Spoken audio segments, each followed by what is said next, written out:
Hi there, and welcome to another episode of the Silver Screen Show. Thanks for joining us this Saturday evening.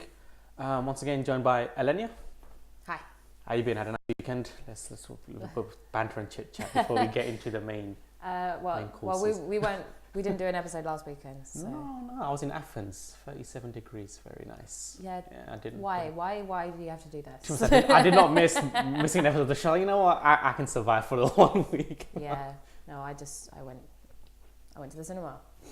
Fascinating life. You can tell us more in this show about your cinema adventures. Yeah, exactly. So let's get started. It's a bit of a mixed bag this week. It's not all doom and gloom. I mean, definitely from the last episode, it was like very, very negative. Yeah, no, we didn't. I don't know if you actually watched it, but we didn't. I don't think we liked it. It was kind of on the lower ends of the scale of. At least we had it to talk about as well. It was great. Yeah. It was really. I was reading up more about it online actually. Yeah. You just find out bits and bobs that you miss out. Oh yeah, what did you find out? I can't really recall right now. But there are a few things that you read up online. Little bits and bobs that you can't really pick out. Easter eggs, as they call them. Oh yeah, It's always great to see. And then finding out the scenes that they didn't put in. Exactly. One thing I did find out is when that scene where they see Pennywise on the projector, and it kind of snaps through, and eventually his face comes out. Yeah. That was the first time the kids saw Pennywise. So that reaction when he goes and sees teeth and stuff, that's a legit reaction because they didn't know what it's going to be on the screen. Yeah. So when they reacted to that picture, that was actually a legit reaction. Like, wow, that's really cool. That's cool. Yeah. So they held it back until that to get genuine reaction from the kid. That's cool. Little things like that, Yeah, I think I read something about how they were going to do his eyes CGI to go in look in different directions, but Bill Skarsgård can actually do it. So he save them some money on CGI. Well, yeah, exactly. He saved the money, and that just makes him a little bit creepier. You can put on his CV, save executive studio some money. It'll stand out. I can make my eyes look in different directions. Just will notice that. Anyway, let's get cracking. The first movie under the microscope today is Mother. I'm gonna say it with that because that's how it's said. It's got the exclamation point. Some random reasons. And all in lowercase because it's edgy. It's edgy, so artsy. So art house. Damn, Aronofsky, you just blew my mind away, man. So, for this one, I actually haven't seen it. So, Elenia, I'm going to be grilling you on this. So, we'll start off. So, firstly, what's my first question? What's it about? So, easy one to start with. I mean, that's a good question because I don't know. I really don't know. So, they're in a house. So, give us the background. So, you've got him and mother. No one has names. None of the characters. I was even flicking through IMDb and looking at all of the other. They just call him, her. Him, her, man, woman, older son, younger son, pisser, defiler, all of these other things. Yeah. Literally what they are in the film. Yeah, it's very literal. So him and mother is Javier Bardem and Jennifer Lawrence. They are living in a house together, and apparently it burnt down at some point. Got back up pretty quick. Or it was so it was burnt, and she's been rebuilding it, and he's a poet, and he's having trouble writing, and it's making a lot of money to have a little nice cottage out in the countryside, as a poet. Well, I mean, the best poet it is actually a really nice house. It's got like a one of those Victorian decks. cottage, isn't it? Yeah. No. Yeah. It's like a huge one of those, the house I think in The Happening. It was more like that. Let's not talk about that. Let's not actually talk about The Happening, but it's more like that. It's got it's like a circular house. It's got a deck running all the way around the outside, and it's in the middle of a field surrounded by trees. Meadow. I love it. Yeah, like a meadow with a forest or wooded area around as well. It's very, very nice. And then a man shows up. I mean, there's no roads. There's no hint of a car anywhere. Maybe just came out of nowhere. Now I'm going to reference The Village. It was like it was like the one house in the village. So the man turns up. It's Ed Harris. He's a bit sick, and he's a fan of Javier Bardem. So just drop his house. Why not? Just drop into his house, which is in the middle of. I love your work. I'm gonna drop your house. Okay. Yeah, but he doesn't tell him that he's a fan. Okay. Mother finds the photo in the man's luggage, and then a woman shows up, which is the man's wife, played by Michelle Pfeiffer. Yeah. Then their sons turn up, and they're fighting, and you just follow what happens. Yeah, and you just follow what happens in the house. And mother gets really confused because she's like, A, why are these people showing up at my house? And B, why is my husband not telling them to go away? And stuff gets weird and messed up. I've heard. So that probably brings me on to, so this film's been very divisive in the like reviews and critics, appraisals. So I mean, on IMDb and the Rotten Tomatoes, they're not too bad, 67% and 6.4. But Cinema Score, which is like a big website in America, which just judges off the audience's reaction, gave an F. Yeah. So that's like, they've called it like one of the worst films of like the decade. Yeah. And there's been a lot of garbage out even this year. So and the audience score on Rotten Tomatoes was 44%. Yeah. So as well. would you say it's really that bad, or is it just a film that's just open to interpretation? It's just like you get it or you don't. It's one of those sort of like art house thing, and you will have those people going, but I got it on the first time. I got it. Even before the film finished, I knew what was happening. I knew exactly what was happening. Didn't you get it? Yeah. Really? Because it was very simple. No, I didn't get it. Yeah. Like it started off a bit creepy. Yeah. And you're like asking, why are these people here? Why are they just showing up? Why is he being just a massive arse? And why is she just going, oh, but I love you, so it's fine? Some sort of submissive relationship. Yeah, it's a very submissive. It's one of those relationships where like she is so head over heels in love with him, like crazy stupid in love with him. And even though he's not really a nice guy from the sounds of things. It's not that he's not a nice guy. He just has a massive ego, and the fact that people are turning up at the house damn and they're poets and their egos. Yeah, like they're fans of his work, and like it just builds up his ego, and he doesn't want to turn anyone away. I think like what probably did skew the film is I've just seen the trailers for it, and it seemed like more of a horror film, and I'm guessing it's not really a horror film, is it? No, I think the trailer sold one thing. Yeah, there were a couple of people jumping in the cinema, but then people just started laughing because it was ridiculous. Yeah. Like hundreds of people turn up at the house and start just trashing the place and stealing stuff, and like you see it in the trailer, they beat her up, and it gets very violent. It gets very, very ridiculous, and then it gets really messed up. Like we were talking about the scene. We'll leave that for people who want to watch it, because I don't even want to mention that scene, to be honest. There's a scene that is horrifying. You're not quite believing that they've actually put it in the film. Yeah. But it's artsy, so... It's art house. Apparently. But there's supposed to be some kind of symbolism I'd say that's where it definitely probably did mess it up a bit, because I think it was sold as one thing and it was something totally different. Yeah. Aronofsky his films he does are very twisted in a way. Like his previous work is Requiem for a Dream, Black Swan, they're all like trippy psychological dramas. So I've never seen any of them, so going into Mother I didn't really know what to expect from him, which is probably why I was a bit like, why does none of this make sense? And then he directed it, he produced it, he did everything, he wrote it. Like only he could write and do it. Like imagine writing a film, giving it to directors, and I want you to make this. He'd be like, I don't even know where to start with this. So you have to pretty much write. Yeah, apparently some of the actors didn't even really know what was going on, which is why sometimes Paycheck. Sometimes their performances were a bit like, what are you doing here? To bring that, how are they? I mean, Jennifer Lawrence was she's a bit of a hit and miss. I don't really see her as a massive. I mean, she's popular, but acting-wise, I mean, her face is very blank.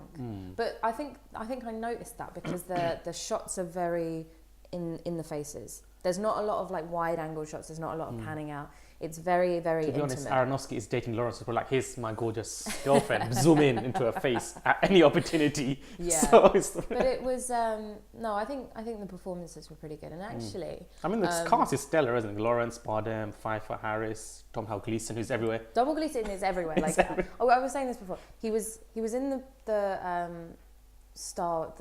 new Star Wars series. What's he doing in the new Star Wars? I can't picture his role. Like, he's a general in The Last Order. Okay, fair enough. And then he was also in American Made as well. Was he in a previous one? New Hope. Oh, what's it called? Force Awakens. Was he in that? Yeah. I can't remember. Yeah. He was on the like planet. Yeah, the fake cannon planet. What's it called? Battleship something. The Death Star Point 2. Does actually sound familiar. Yeah. I didn't recall him actually. Yeah. He wasn't. But and then he was in American Made as the CIA agent, and he was great in that. And he's also got loads of stuff coming up, like Peter Rabbit and Goodbye Christopher Robin, which is like Winnie the Pooh film. And is it dark? Is it going to be a dark Winnie the Pooh kind of film? Everything seems to be dark nowadays. It's going to be like a dark twist. Always set at night. It's going to be no, it looks like it's going to be quite a sweet film, more along the lines of other kind of like biographical kind of things. No dark twist on Winnie the Pooh.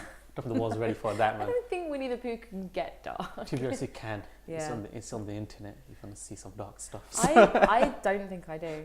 But so we kind of go back on a tangent now. Go back to Mother. Yeah. And then you've got Kristen Wiig as well, who full on executes people in the back of the head. Where did that come from? Like, she's so totally comedy. You show up in this film, suddenly brutal, execute. I was very surprised to see her because she shows up as hymns. That's from Javier Bardem's. Whatever. Bardem's publicist person, and she makes a fuss over Mother and all this kind of stuff, and then all of a sudden she's walking through a room and she's just holding her arms down like that, and she's just shooting people in the back of the head, and I'm like, what is happening? Okay, fair enough. But it's supposed to have a load of different I don't know why they threw her in that kind of role. It does not seem like. I mean, she wasn't really in it for that long. She probably has about 5 minutes of screen time. But yeah, I read up all of the different connotations and probably had to. and interpretations afterwards because I was like, I don't know what happened. I need to know what's going on. It is kind of weird. There aren't many films that come out and think I have no idea what. Usually I have some sort of, even if it's wrong, it's sort of okay, I think I know what happened. I think I can connect the dots. Yeah, but for someone like me who hasn't seen a Darren Aronofsky movie before, who isn't really clued up or well read about the Bible and religious stories, it just didn't really make much sense to me. And then so it's got the biblical thing. It's got kind of the male ego, female intuition, even though it's thrown up. She's the one in the house saying, you need to get rid of these people. Babe, you need to get rid of these people. No. And he's like, no, but they love me. And I'm like, you know what? Leave. Yeah. You know what? It's a house with a door and you can leave. And then... But they live in the middle of nowhere, so where's she going to go? And then it's humanity and it's... It's got a lot of themes, basically. Yeah. Okay, so I'll probably, to round it off, I mean, this is probably a new question. How would you have improved it to make it better? If you had some control over it, what would you have done to I think I would have stuck with one theme because you've got the biblical, the ego, and then the humanity taking advantage of Earth and things like that. Hubris, all that stuff. Yeah, and it just gets a bit confusing because there's no one focal point. So he says basically you can interpret it however you want, and I'm not going to tell you how to interpret it. That's a bit of a cop out. Which seems a bit. It really is a cop out. Exactly. So but then if you get one interpretation. The rest of it doesn't make any sense. What does other timelines in a sense? And then there's the like we were saying before, the yellow liquid she drinks. Yeah. It wasn't fully explained. It's in the trailer. Yeah, I saw that. It's in the trailer, but then they don't explain why she drinks it. You know that she sort of gets dizzy and then she drinks it. Is it some sort of sedative? What is it? Yeah, and it sparkles and it's all CGI and that doesn't make any sense. And it just there's a lot of things to improve. Basically, done a lot of things. I was talking to my friend afterwards, and we were like, even after we read all of the interpretations, we were like, no. Even still, it's just messed up. It really is. I suppose that makes a difference. So that probably shows the critic side and audience side of things. The audience seem to be a bit more huh? Yeah. The critics are like, okay, at least he tried something. Yeah. I understand that. He tried something new. He wrote something new. I was going to say, it is something... Hollywood does get criticised for churning out sequels, the same kind of movie over and over again. It's not a reboot, it's not a sequel, it's not a prequel. Yeah, at least it's a new attempt. And, if it fails, it fails. But, it's out there. It's like, what was that film that came out in the year? A Cure for Wellness. Oh, I didn't see that one. It wasn't the greatest of films, but at the same time, I was like, no, it's something different. It's a brand new material. I've not seen this before, this type of thing. And you got to give it some credit for that, I suppose. Otherwise, it could have been easy. It's gone on generic. It could have become a generic horror film, to be honest, from what I thought it was going to be, but clearly it became something totally different. But I think the acting in it was it was good. Donald Gleason was the character that kind of came back and was like, you need to leave.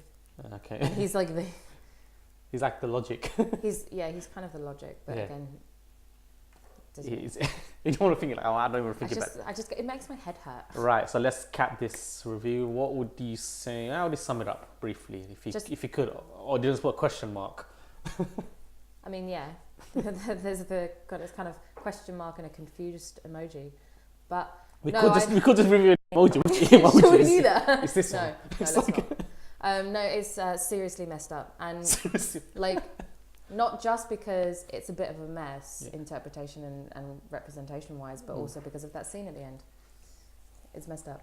Yeah, I heard about that scene. I'm like, what? Okay, fascinating, interesting. I don't know. People be crazy.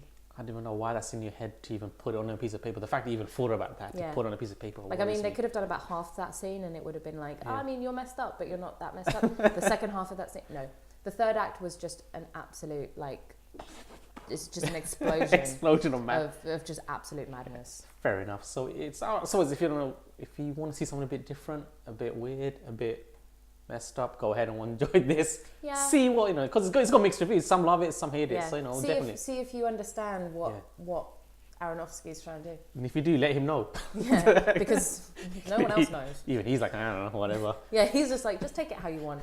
I'm not going to tell you how to take it. Right. So moving on to a film that's a bit more easier to follow. Next up is... So much easier. Yeah. Next up is Kingsman: The Golden Circle. This is a sequel to Kingsman: The Secret Service, just came out a couple of years ago. I can't really recall, but it was like a breakout film. Yeah. I love the original. It was unique, fresh, very fresh, bold, and just intense. And the cast, it was amazing. It was literally like Kick-Ass with secret agents.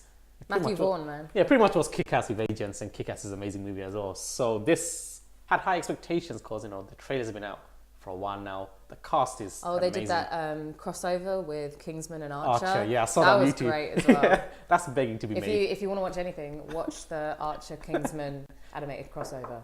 Yeah, if you love Archer, you love this. You'll love it. It's so true. Right, so I'll kick you off quickly. So this stars Taron Egerton as Eggsy, Colin Firth as Agent Galahad, or the former Agent Galahad. Yeah. And he got Mark Strong, who's like the tech guy, known as Merlin. And then he got the whole statesman side of things, so like the American cousins of the Kingsman. Channing Tatum, Jeff Bridges, Halle Berry, Pedro Pascal. Pedro, is it confused? Pedro Pascal. PP. And is anyone else from the statesman? I think that's pretty much it, isn't it? So yeah, it's got massive... And then Julianne Moore is the villainess. That's a bad guy, yeah. So let's get cracking. Who wants to start? You start this one. I'll start because I have Kate. I'm going to go with two things. My initial feeling was I was a bit disappointed by it. Okay. I mean, the first one was amazing, to be honest, and it was a lot to live up to. But I just felt a bit like, it's like a bit more of the same. And I just think the storyline is a bit too overly done. In my regards, because there's like there was a lot going on. But then there's like 3 villains involved. Like, why do I need 3 villains in this film? Just need one. Oh yeah, because you had like the Charlie from the original as well. Yeah, so you had like the one. I mean, you just kind of got a bit too much. I was like, I don't really see why you're doing all this stuff. It was a bit messy. Yeah, but I'll go with the positives because it's always good to start with the positives. Let's go positive first. Action is chaotic. I love it. Like the taxi scene from the beginning pretty much sets it all up. Oh, it goes straight into it. It doesn't mess around. Clearly, he's not an agent. He's more like some Captain America kind of guy. He's like flipping off things. His core strength is ridiculous. Pulling himself up from a running car. I'm like, you clearly got some training in between the last film because then the action scenes like that's what Matthew Vaughn does great though, isn't it? I mean. Could you imagine if this was directed by Vince Vaughn? You can dodge a spanner, you can dodge a ball. So, yeah, I mean, Matthew Vaughn's great for his. I mean, that's what made the original Kingsman stand out, and even in Kick-Ass, all his movies have this dynamic action scenes, zooming in and out. He captures everything excellently. I mean, there's a lot of all the action set pieces are amazing. In the beginning, you got the attack on the enemy's base, which is in the trailer. That's really great, and everything in between is amazing. It's very stylish, the fight scenes. Yeah, it's all slickly done. It's executed very smoothly. All the scenes move seamlessly from one thing to another. It's like when this guy jumps off, he will do this, and all the movements are like synchronized. Yeah, all the movements and the like interactions between the characters while they're fighting. Is really good. It's like he's shooting that way, then he will deflect that, and so that all works really well. And I love Eggsy. I think Taron Egerton, he nails it. You can tell he really loves this role, and he is pretty much like I love him in this role. You couldn't have picked a better person. I can't really picture anyone else doing this role, and I think some of the other casts, like Mark Strong, I love him as Merlin. Yeah, he's amazing. And I think we'll go to Mark Denver later on. So John Denver. Is it John Denver?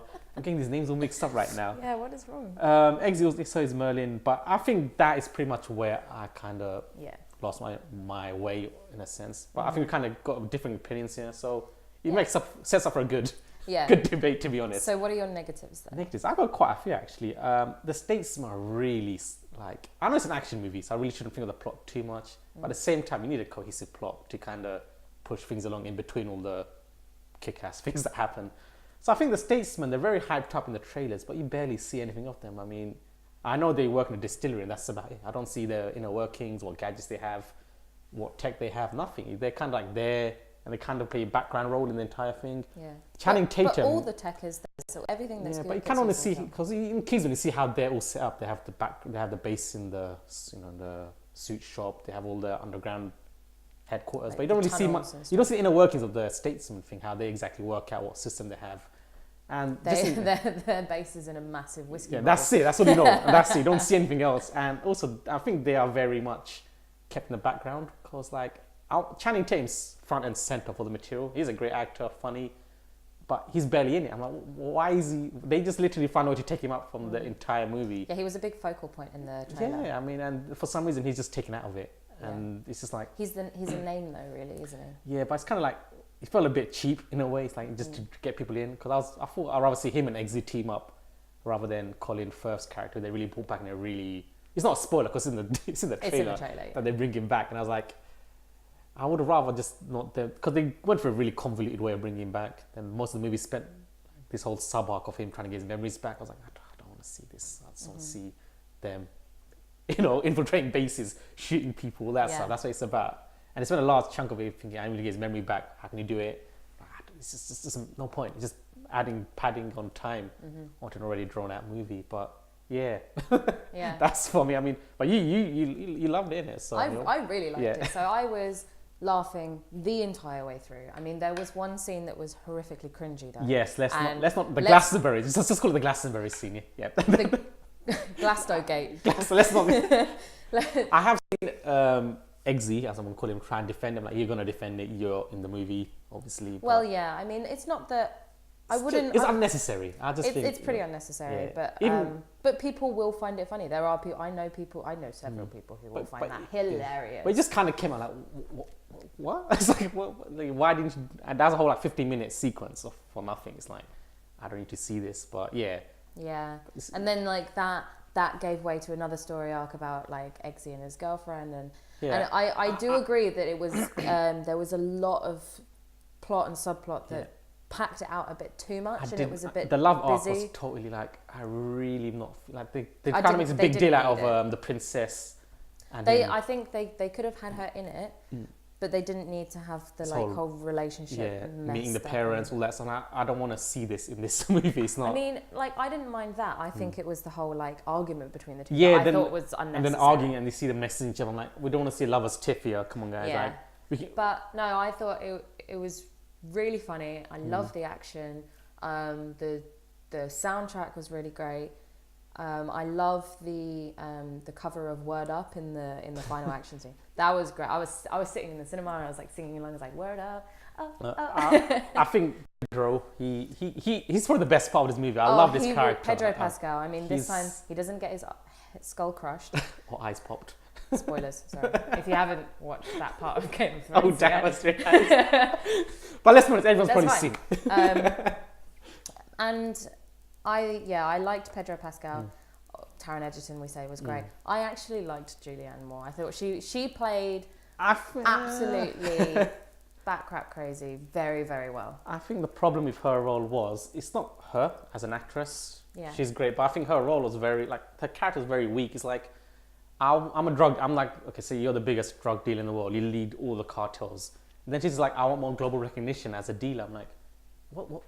Did you not think as a career as a drug dealer, you wanted recognition, like then go into property or investment or something, you want to become a well-known face? She wanted to be a drug dealer. Yeah, but then you can't complain about saying, I want to get my face out there. Well, I mean, that gives her the excuse to go, I want to blackmail people to make drugs legal. But I think like the fact she was is the reason why they kind of threw in these other villains or antagonists in the thing, into Endgame. Kind of like...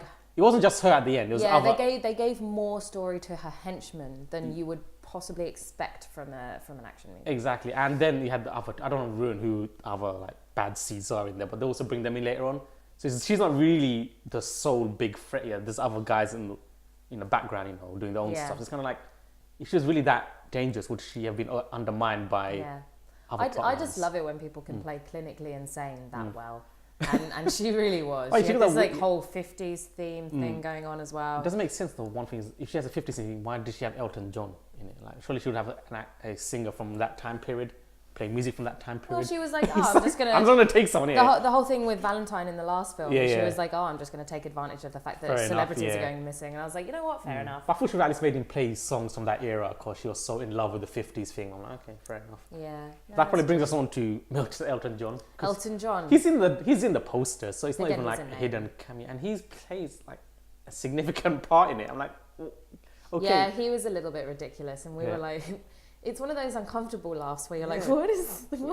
I mean, it was funny at first, but then you realise he's actually a plot point in the movie. He kind of comes back. Yeah. And he's beating up like henchmen and stuff. I'm like, okay, it's tongue in cheek, but at the same time, like, why are you here? You know what though? I think the reason I really enjoyed it because from the trailer, I actually wasn't expecting very much. I thought the trailer was really messy, so I thought like this film is going to be a little bit messy. Is it? Okay. And like I thought because the trailer was so action heavy, I knew that's what it was going to be about. Yeah. I think, so I wasn't really expecting much, and you know that a sequel isn't going to be as good as the first one, and it's a nice surprise when they are, and when they're sometimes better. Like John Wick 2. I mean, that surprised me. I think I can repeat the first one. Yeah. And using the same.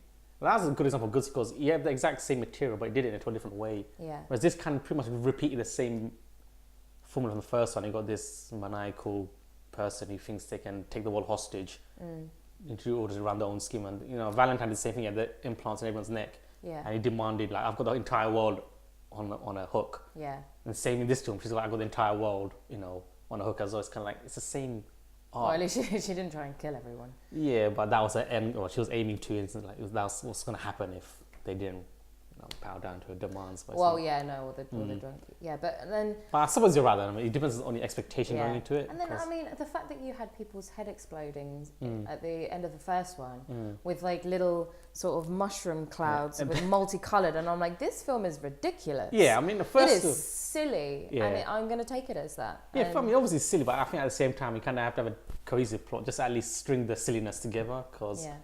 Like they go on a lot of side missions, like when they go to mountains, then that mission. Oh yeah, they work all over the place. It's like, why do that? I think they could just cut that entire segment out, to be honest. Yeah, and focus. That bit, because it's 2 hours 20 minutes. I mean, but the thing is, I didn't notice. I came out and we were like, wow, that was really long. I was like, come on, guys, it's like like I said, it's for down to interpretation, because I think this suffers from the same thing as Guardians 2. I think it's pretty much like Guardians 2 was great, but it just was like, I was expecting so much more, and it's kind of been like I say, repeats the prequel. It's like I think a lot of our opinion is based on your expectation going in. And because I wasn't really, I didn't have any. I don't think I had any kind of expectation. I didn't expect it to be amazing. Yeah, and I didn't expect it to be bad. I thought it was going to be a pretty good action comedy, and that's what it was for me. I just think they should have just literally put the statesman front and center rather than making them some sort of accessory to the film. Well, there are talks about a statesman spin-off. But things like that shouldn't be the spin-off. This should have been like where you introduce a statesman rather than. I guess it kind of ended up that the Kingsmen, like they found out that there was this other organization called the Statesmen, and they just kind of went over there and was we're going to use. Which was a bit weird because they neither organizations knew the other existed at all. I think that's a bit. Surely someone at the higher ends of the company would know. You're talking about a relationship that's maybe like 100 years old. It's probably been forgotten. But even then, you think like the guy at the top would have some inkling that there is a British counterpart, because it could be kind of useful to know you've got counterparts around the world. So I didn't really believe the part was like we don't. Well, that's why they call it the Doomsday Protocol. But it's like, why does that have to be the way? I mean, surely I'm going to say CEO of the thing, they should have some sort of knowledge that there is another. Everyone else doesn't have to know. But then you wouldn't have something called a Doomsday Protocol. Yeah, fair enough. It's just work that in. Which just ends up with Mark Strong and Taron Egerton getting horrifically drunk on whiskey with an E. Whiskey with an E. Yeah, I mean, it sounds a bit negative in my review, but I think it's more true that I was just disappointed from the fact that it just was not as anything near what I wanted. And the reviews are pretty split. I mean, Rotten Tomatoes is 50%. Yeah, so it's like dead in the middle. Yeah, it's right in the middle. But the audience score is 75. Yeah, I mean, the audience are sometimes wrong. But no, yeah, it's definitely like, and if you Sometimes critics are wrong. Exactly. So no one's ever going to agree. Hence why people always argue about movies, isn't it? I mean, if everyone agreed, then it would be boring. It's like... and we wouldn't have a show. Exactly. But if you're... It's a great film. I agree. Just... See you next week. See you next week. But I think if you've got an audience score of 75%, you're going to make a profit. Yeah. I mean, it's going to make its money. It's going to get further on. There was these... Like our cinema was packed out. Yeah. My cinema was kind of empty though. I think because it's a Thursday evening we watched it on, maybe. I went Thursday night as well. Slightly, it was a 7 o'clock showing, but yeah. Yeah. I think one of the things I want to mention in the film, there's a few deaths in the film, and I just think they were a bit cheaply done. I thought it didn't really earn those deaths for emotion. It's just like done. I'm like, wait, what? They're gone? Like, there's no, like, usually when a film, bigs up a death, it's kind of, you can get the hint throughout the film, they're gonna die because they suddenly tell you about their backstory, or they're suddenly put in the center of the film. But this one's like dead, and like that's it. Like, we didn't find anything else about them. It's like, that did annoy the me. one outside the base, I was very surprised and I was very sad. It didn't annoy me. Yeah, but it's kind of like, because the death scene was done very, very well. Yeah, I mean, he's like, I'm gonna own this. Yeah, I mean, you know they're dead. Like you see it's in the trailer. There's a massive explosion. There's character, which is like, I've at least seen a bit more of these characters before. If you're gonna just randomly just take them out, or otherwise just take off some faceless. I thought he had a really good role in the first one as well, though. The person who does disappear. Yeah. Okay, so I'm getting a bit spoilerish now. So yeah, and ignore that. This obviously they're in the first film. Otherwise, if they just die. We're getting into dangerous territory. Well, the last thing I wanted to mention about this was John Denver. John Denver is everywhere. Like, I think Channing Tatum's got something to deal with the guy. It's like, cause he's in Logan Lucky, Country Road is also there. Channing Tatum in his southern accent. So Alien Covenant, she's singing Country Road in the like message that's being sent out, and like Country Road, the bagpipe version of Country Road in the opening of the film was just like, what is happening? Kingsman, is it? Yeah, no. When the film starts and the opening credits roll, it's Country Road, but played on the bagpipes. Yeah. There's a lot of royalties coming out in this one, yeah. Yeah, so must be Channing Tatum's contract. Yeah, if I play Southern, I gotta have Denver as my backing artist, man. I enjoyed that, and literally as soon as that started, I started laughing. I was like, I see where this is going. This is going to be absolutely ridiculous, and I'm going to love it. So yeah, I enjoyed it. Right, so let's end this one. You wanna go first? How do you know? Crazy violent fun. Crazy violent fun. Okay, fair enough. Me, bigger, badder, but still the same. It's just like, bigger, badder, better. Everything is bigger, badder. It's like Guardian still the same. Bigger, badder. It's like it's like, oh, we're gonna big it up. We made so much money on the first one. We're gonna make another one. We're gonna make it bigger. We're gonna make it better. But it's not storyline, man. It's not gonna quite get the mark. It's not. Yeah. No, I think personally, I think there was just too much storyline. I think it was just a bit too convoluted. Because like as soon as the film started as well, you had a massive action sequence, and I was like, well, they're really not messing around. It starts with like 1 billion miles per hour. Yeah, you go 0 to 100 in that. Yeah, before the credits. Like before the credits are opening credits are even over, you have this huge fight scene, and you go straight into the main plot line. If the film stayed at that level, I would not cared. If you just stayed at that mental intensity rather than trying to get lovers tiffs and or just trying to diverge. If you just stayed like that for the entire Kingsman, I'm like, that's what the first one was about. But this one's trying to be a bit too smart, I think. I don't think they needed the bar brawl either.